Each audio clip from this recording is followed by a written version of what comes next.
বান্দরবানের লামা উপজেলার পাইশাখালী ইউনিয়নের ইয়াংসা শামুকছড়া ৭ নং ওয়ার্ডের বাসিন্দা সাইফুল ইসলামের স্ত্রী গত ১৭ ফেব্রুয়ারি বিকালে পাশের পাহাড় থেকে গরু আনতে যায়।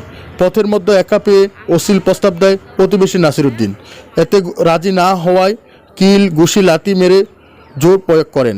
এ সময় কোনো মতে নিজেকে রক্ষা করেন। পরে লামা থানায় স্বামী বাদী হয়ে একটি মামলা করেন। মামলাটি চলমান রয়েছে।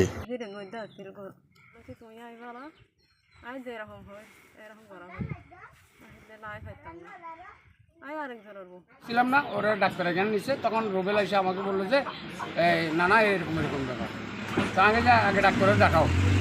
ডাক্তারে দেখানোর পরে যেটা করা লাগে করবো। ওখানে একজন আমাদের ক্যাম্পের আইসি সাহেব ছিল, হ্যাঁ, তাই বললাম যে তোমরা যে একটা মানুষ যদি ওই মেয়েটার গায়ে আরেকটা পুরুষ হাত তোলে এটা তো ঠিক না। আমি শুনেও নেই, আমাকে কেউ বলেও নেই। আসলে আমি শুনিনি, কালকে থেকে আমি হেডলাইনে দেখলাম একটু থানায় নাকি একটা অভিযোগ দিয়ে আসছে, এতটুকু দেখলাম।